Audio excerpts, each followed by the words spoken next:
If you own or operate an e-commerce brand, or perhaps maybe even you're looking to start one, we all know that ad creative is one of the most important variables for success. And I'm about to give you my complete blueprint after $100 million of profitable ad spend. I'm going to share all of the components that go into producing a unicorn asset for your business based on my $250 million of profitable revenue generated in the e-commerce world since I started 7 years ago. There are 5 core variables of a unicorn ad.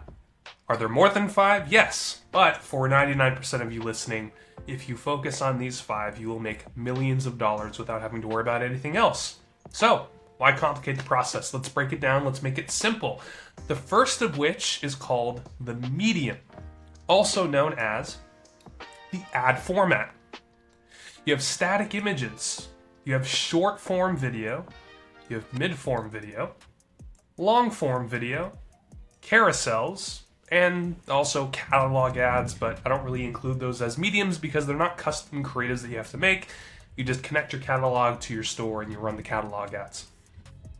So I've also broken down by a couple of other variables, like what the ideal aspect ratio is, the type of user that usually gets served these ads in the meta algorithm, the cost to produce these assets, the hit rate percentage, meaning like if you produce 10 ads, what percentage of them are going to hit or do well for you, and any additional insight that I can share that'll help you create these ads at a higher quality.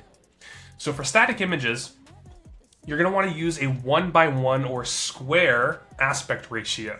And the reason why is because Meta recommends it, and it is the most versatile aspect ratio for images across all of the placements that Meta can serve your ad to.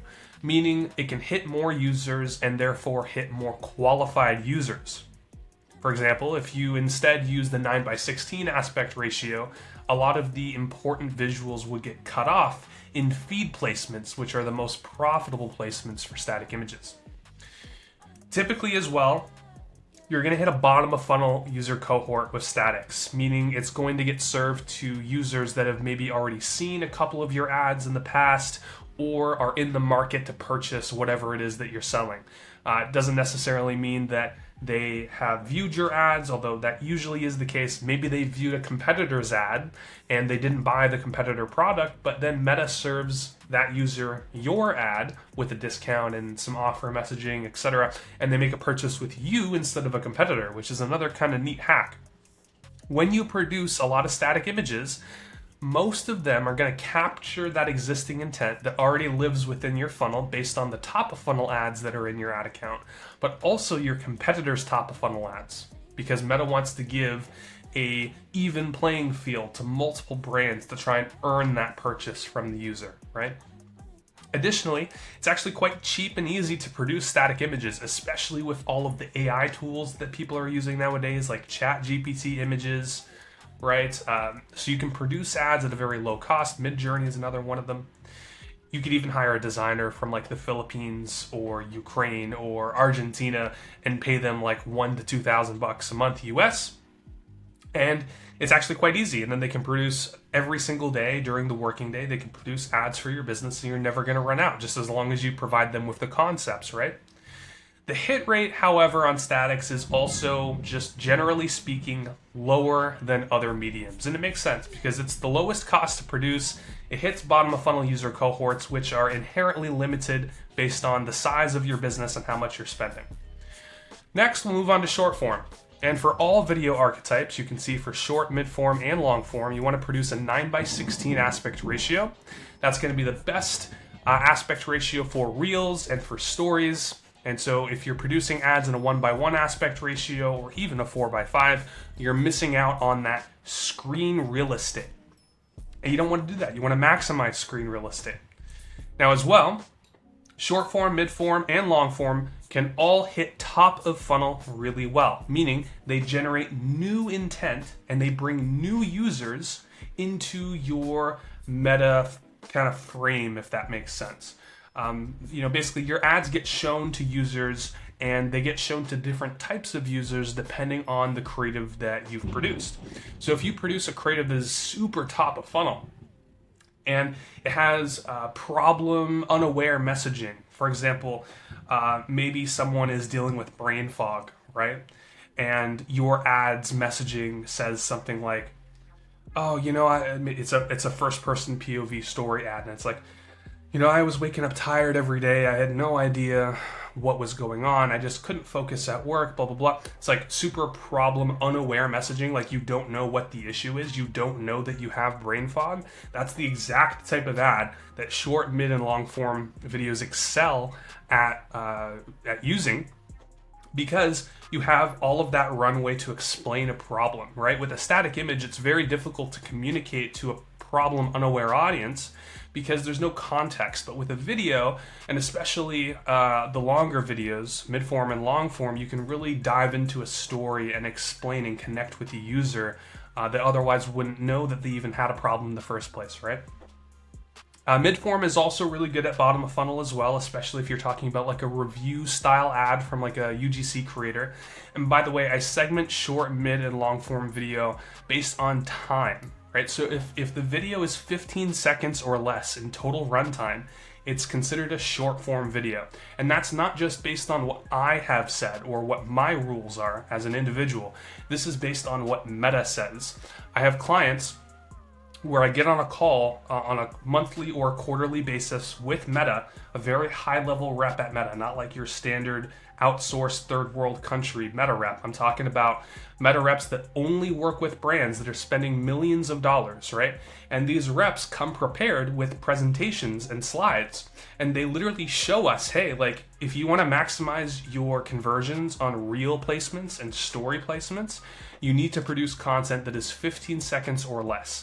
And so therefore, with all of the clients and brands that I work with, I make sure that we have a very specific segmented out part of our creative arsenal that is short form video, which is 15 seconds or less. This is what Meta defines, right? Mid form video, again, this one is a little bit more up in the air. It's not concrete based on what Meta says, but generally speaking, I find that if you're producing a video between 16 seconds and 3 minutes, it's considered a mid-form video. This is your standard UGC ad archetype, your standard review ad, your standard story ad, right?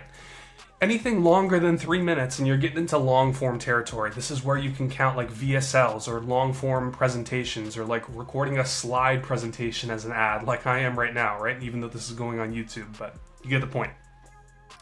Long form is a medium that excels really well also at hitting older demographics, right? So we're talking like 45 plus, but especially like 55 to 60 plus.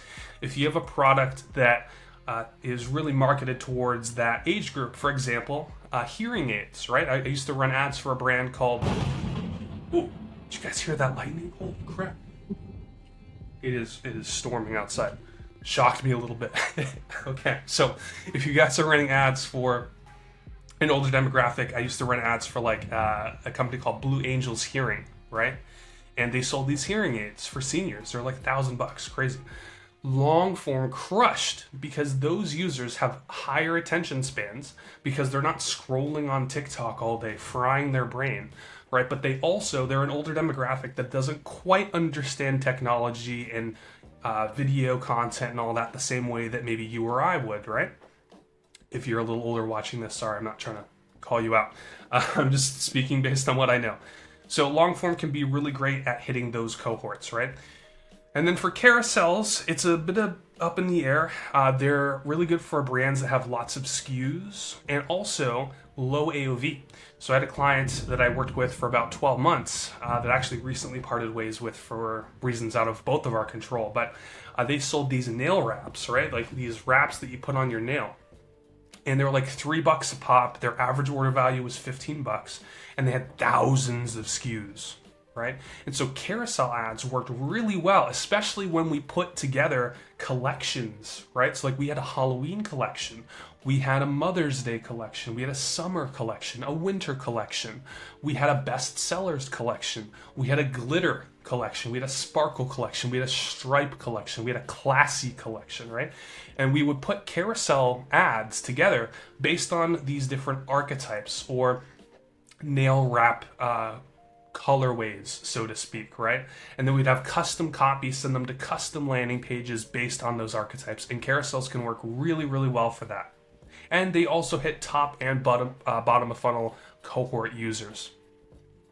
Okay, now quick disclaimer. Everything I just said doesn't necessarily mean it's completely true in all situations. I'm talking about this disclaimer here at the bottom, right?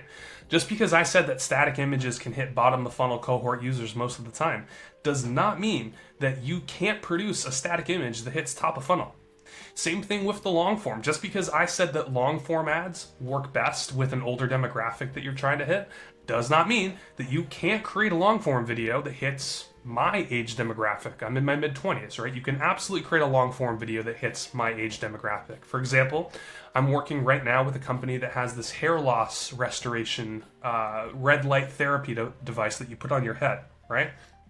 We're going to be exploring long form as a medium for guys aged between 25 and 35 that have tried solutions like minoxidil and finasteride and a bunch of other medicines that I actually use because I'm experiencing a little bit of hair loss, right? I'm trying to get on top of it. So anyways, it's just about how you execute. There are generalities around these, and yes, generally speaking, they're going to hold true, but that doesn't mean you can't break the norm. Hey, if you're enjoying this video, awesome. Keep watching, by the way. But if you want the full version of what I'm showing you right now, I have a PDF that's like 100 pages long. It's completely free. Click the first link in the description of my YouTube video. You'll go to a page and you'll get it just by entering your email. And it's like this video, but like 5 or 6 times the value. So just go do that if you're interested. Let's get back to the video. Okay.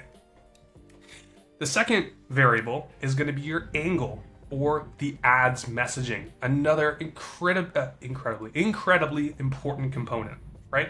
Marketing angles are also going to be more specific to your business, meaning I can't just give you a random list of marketing angles like I just did for, let's a quick sneak peek to the next one.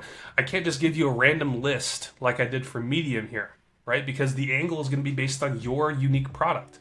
I was a director of paid social at a brand called Miracle for 3 years. And during my time, we identified 4 core marketing angles, meaning these were the messaging angles that performed the best for us when we ran paid ads or made any kind of content whatsoever.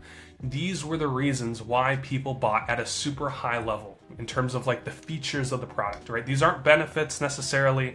These are more so features, but we categorize the angle by a feature and then we provide a bunch of benefits underneath that feature. A little bit more complicated, don't worry about that for now. But what I would recommend you do is with whatever product that you're trying to sell, go spend 10 or 15 minutes and write down the top 6 to 8 reasons why someone would buy your product, right? Maybe it's because, and for example with Miracle, they wanted to not wake up in the middle of the night with hot sweats. So temperature regulation was a big part of why people bought the bed sheets that we sold at Miracle. Antibacterial was another one. People would wake up and they'd have like acne and pimples produced overnight on their face and on their back and on their shoulders, blah, blah, blah. The bed sheets that we had were silver infused, and so they actually helped with clear skin and they helped with acne. So we produced antibacterial bed sheets, and that was another angle that people really cared about, right? Luxury feeling. One of the angles that we produced, or one of the ads that we produced, was like, feels like a 5-star hotel luxury linen. People want to feel nice and comfortable and cozy at night when they sleep in their bed sheets. That was another angle that did well. And then just better sleep. Like if you get more sleep, if you get better quality sleep, you wake up and you feel more energized throughout your day. You get more focus at work, which means you make more money. Your relationships are better. You just feel better. You're healthier. So better sleep was also something that a lot of people cared about. And then like you bridge off of that, right? This is like the high level. With better sleep, let's say that's the core marketing angle. Cool. Then we bridge off of that and we're like, okay, let's target mothers that don't get enough sleep at night. So we build an ad that is focused on better sleep, but then we build a ad creative that speaks to mothers. So that ad could go something like a story. Again, first person POV stories work really, really well for video content. I'm a mom of 3. I work long hours to support my family and my kids, so does my husband, and I was barely getting 5 or 6 hours of quality sleep at night because I just had so much to do, and I would wake up throughout the night stressed and tired, and I woke up with hot flashes. Then I tried the miracle self-cooling bed sheets with NASA-inspired silver technology, blah, blah, blah. And I was able to get an extra 1 to 2 hours of sleep each night, which provided massive benefits to my energy throughout the next day. I was able to be more present with my family. I was able to enjoy work and my life more, blah, blah, blah, right? So that's kind of how you go about it. You start with the main angle, right, which is the variable. You start with the main angle, and then you bridge off of that angle, and you create archetypes to hit different user cohorts that care about that marketing angle. Number 3, your creative style. This is where you can have a little bit of fun, right? This is the production direction of your ad. And so I have some examples here. Let me move my little camera. Before and after, you can see very clearly, right? It's like before is on the left side, where the kid is like upset, and you have some text on screen. It's like bratty behavior. He's irritable. He has trouble sleeping. And then on the right side, you have the after. And then here's how it's going. So it's like transition from before, how it started, to after, how's it's going, or how it's going. And you have bratty behavior, more stable mood, irritability, proper nutrition, trouble sleeping, better sleep. And then the thing that really sells this ad is the kid's face, upset, obviously like he's crying, throwing a tantrum, versus happy and stable, and he's outside and he's enjoying life, right? And so therefore the parent also thinks that they're going to enjoy life when they buy the product. A 4-year-old's not going to buy a Facebook ad, right? But a parent's going to look at this and picture their kid in the same situation. So it's before, which is relatable to a parent that currently has a child that deals with all of these issues, right? And then it's relatable to the after, the transformation, right? From going from where the child is right now in the parent's mind to where the parent wants the child to be. That's why this ad did well. And yes, I built it, and yes, I scaled it. Sticky note, another really popular ad type, where you're literally going to Amazon and you're ordering a bunch of colored sticky notes and you're writing it on your hand. Yes, like you're actually writing it. And then you're taking a product, you're putting the sticky notes around the product, taking a picture, like a normal picture. Why do we do that versus doing it digitalized? Because it's authentic. It's real. It makes sense. It's clear. And people see that. People know. People know when you digitalize a sticky note and it's not real, versus when you take a picture with an iPhone and it looks like this, right? Obviously what matters on the sticky notes is important as well, but that's the production direction, not the angle. Another one, meme. This is by a very popular t-shirt brand called True Classic. I'm not wearing one of them right now, but they're a very popular t-shirt brand. I'm sure you've seen some of their ads online. Here's a meme that they wrote. 0% off sale at gas stations, 50% off sale at True Classic. Right? So it's like, I don't really understand the copy on this, but it obviously printed. And then on the left side, they're using the Hotline Bling meme from Drake from 2015. I know some of you listening to this either weren't born by 2015 or had no idea about the world of e-commerce and business and Facebook ads. But basically, Drake made a meme 10 years ago and people still use it to this day. But it doesn't even have to be Drake. It could be a SpongeBob meme, right? It could be a meme from your favorite TV show. It could be a stick character meme, right? And this is if you're going to build an image that hits top of funnel users, this is the style to use, meme. And then your basic offer message, right? Where like the main value prop of this image is just to show bottom of funnel users that there's a discount, you can save money, here are all the benefits, go buy right now. Guys, this is 4. These are 4 styles. There are dozens and dozens and dozens of other styles that you can choose from. For example, with video creative, you can earn founder ads where you as the founder or the lead operator in the business are recording a selfie style iPhone. Hey guys, my name is Jhori. I'm the founder of so-and-so brand. I created this and it helps other people do this. Like you can literally like record, walk and talk. And I wrote scripts for a founder of, am I gonna go up the right way? No.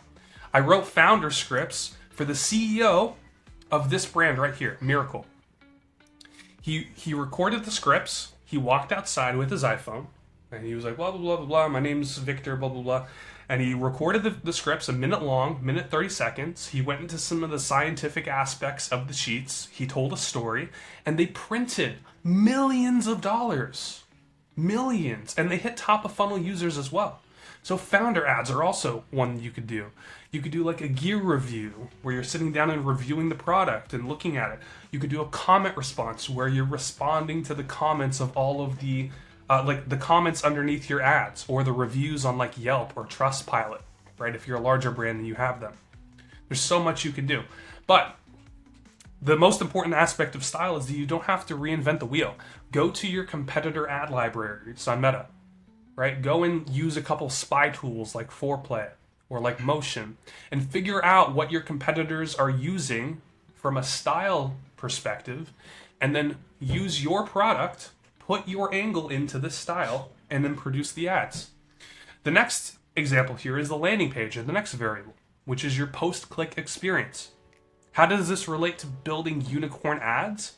Because where 95% of marketers go wrong is they think that the ad is the only thing. It's the be-all, end-all, and it's just not true.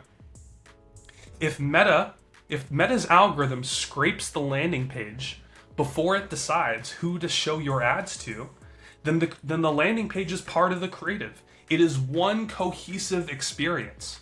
Changing your landing page can oftentimes have more impact than changing the ad creative on the front end.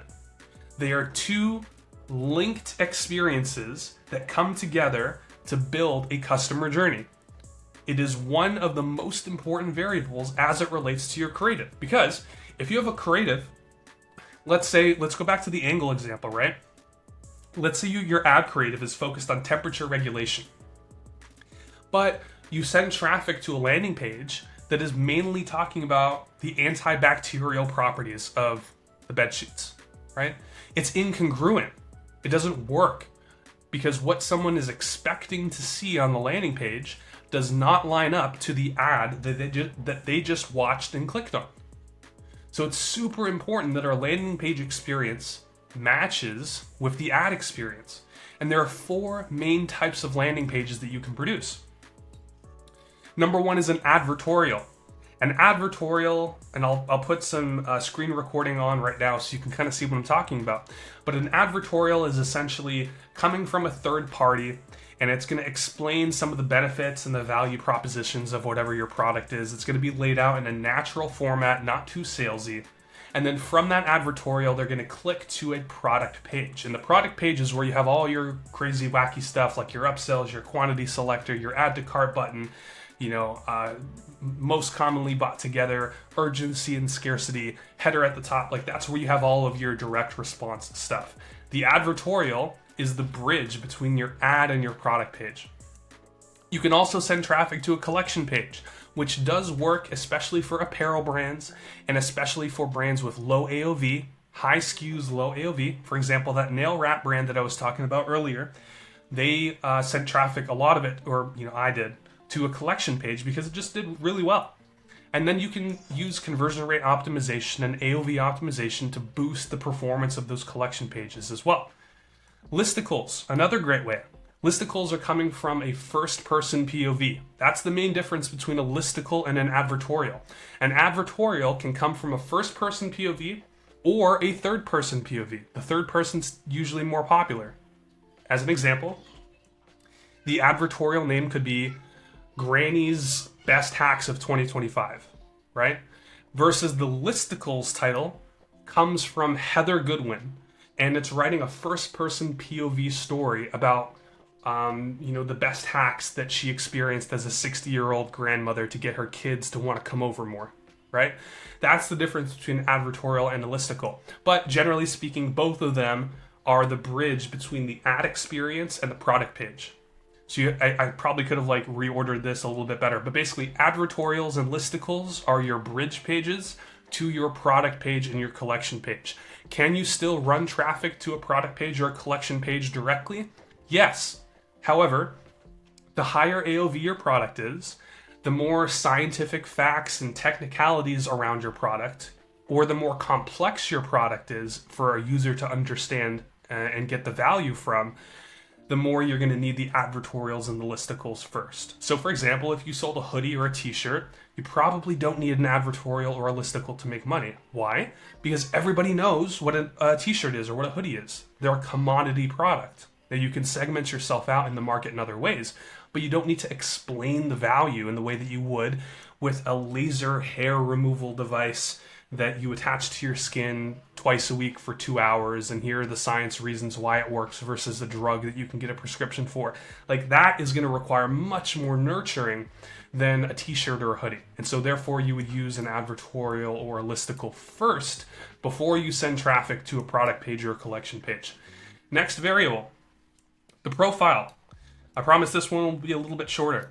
It's where you're running the ad from. Guys, nobody does this. You know what everybody does? I've audited ad accounts that spend hundreds of thousands of dollars a month or even millions of dollars a month, and they're running all of their ads from one page, the business page. There is so much to gain from curating an experience. And again, why does the profile relate to the creative? Because they're one and the same. Whenever you see an ad on your Facebook feed or your Instagram feed or your stories or your reel, whenever you see an ad, next time you see one, just look. Your eyes go to the profile. Who is this from?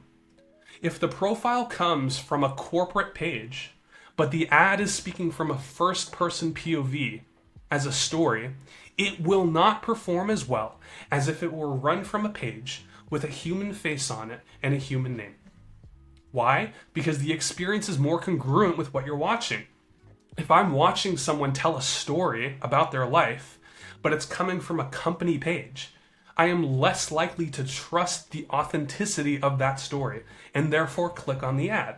Versus if it's a first-person POV story ad, which is, by the way, I keep saying it throughout this video, I hope you've caught on, they work.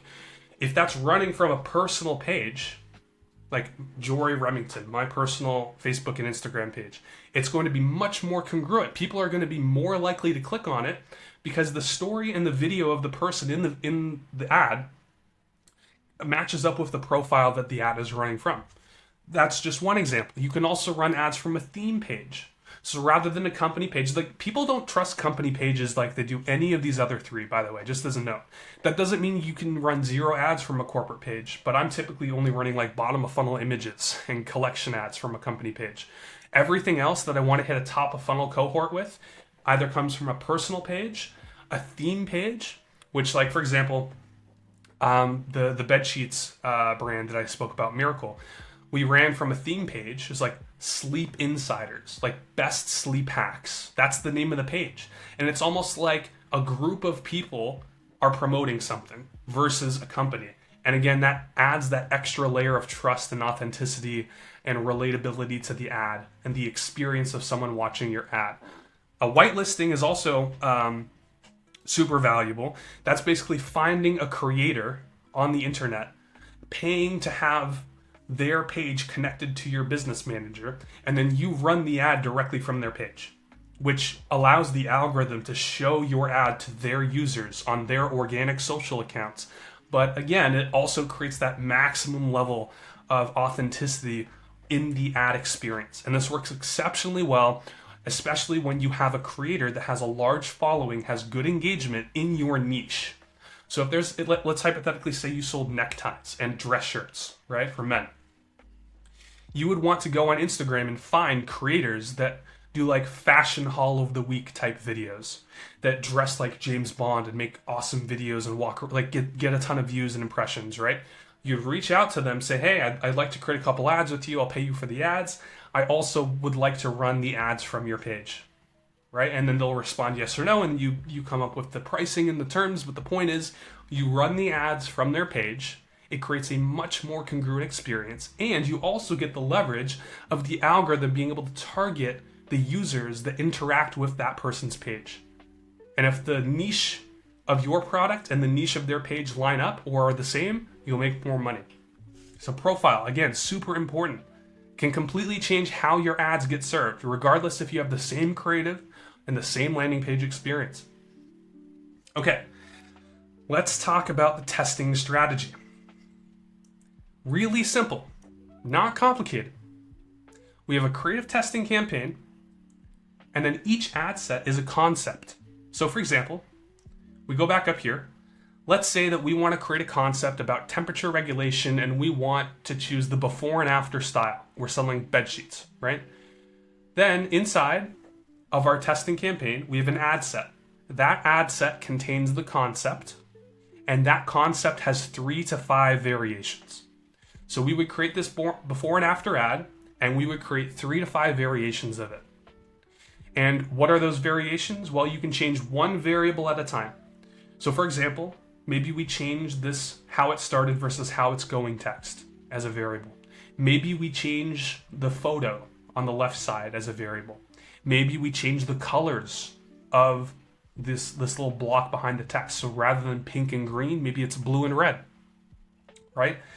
That's what we can change. We change one variable at a time with our variations so that it is very easy to understand why something worked or did not work.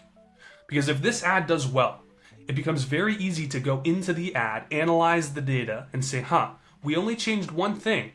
We put green on this side versus blue, red, pink, and yellow. The green one did well. Then the logical bridge off of that is to use green text on the right side of before and after styles going forward. It's a variable that you just got data on that informs your future set of creative tests, right? I hope that was easy to understand. But basically you have a bunch of ad sets. You want to separate them. You only want to have one marketing angle inside each ad set to not confuse the algorithm. Each ad set has 3 to 5 variations of the concept, and then those variations change one variable at a time, and then you upload them, right? Here's an example of what I'm talking about. Same bedsheets brand. We are only changing one variable on all of these. Everything else is the exact same, but we changed the headline. So we have NASA-inspired miracle bed sheets. We say bye to hot sleeping, say bye to restless nights, and temperature regulating sheets. That is the only variable that we changed on all of these variations. And so, hypothetically, let's say that this creative did really well. This batch did really well. And the NASA-inspired miracle bed sheets was the winner of these 3. It got the most spend and got all the purchases. Then that informs me as the person managing the ads and the creative in the business, right?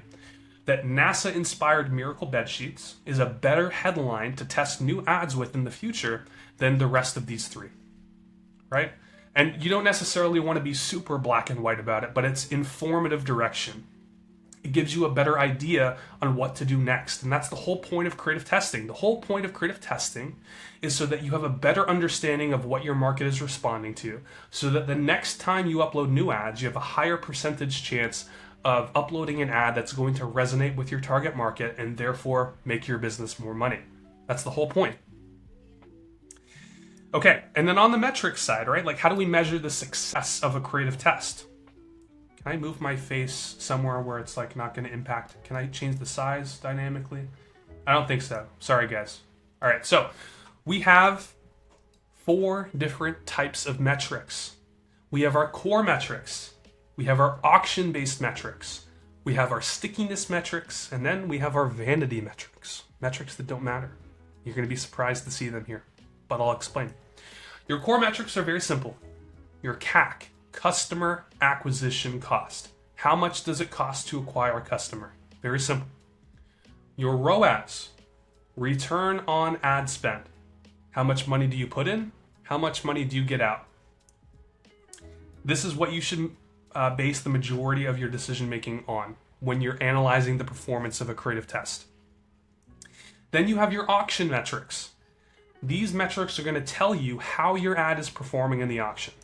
CPM, or cost per 1,000 impressions, and then frequency, the number of times your ad is shown to a unique user within the given time period.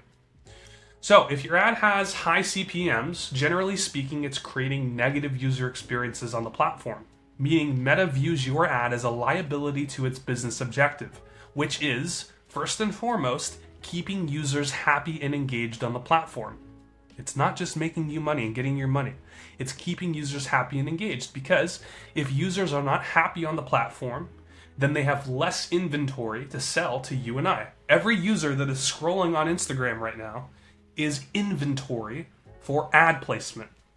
If I leave Instagram because I saw an ad that I didn't like and that I thought was terrible, that is a signal to the algorithm that that ad should have higher cost per 1,000 impressions, meaning it's more expensive to show that ad to users on the platform because it has a higher chance of making users click off, right? Conversely, if I have a low CPM, that tells me that the ad is creating very positive user experiences. So even if maybe CAC isn't super within goal, let's say our CAC goal is $100 and an ad is $110, but CPM is really low and frequency, which I'll get to in a second, is also really low. That tells me that that ad is doing a great job at creating new experiences, new positive experiences for my business and my ad account and my brand ultimately, right? And so just because the CAC might be a little bit higher than my goal for the entire account blended doesn't mean that that ad is hurting my bank account in the end because it's driving a ton of new intent throughout my funnel.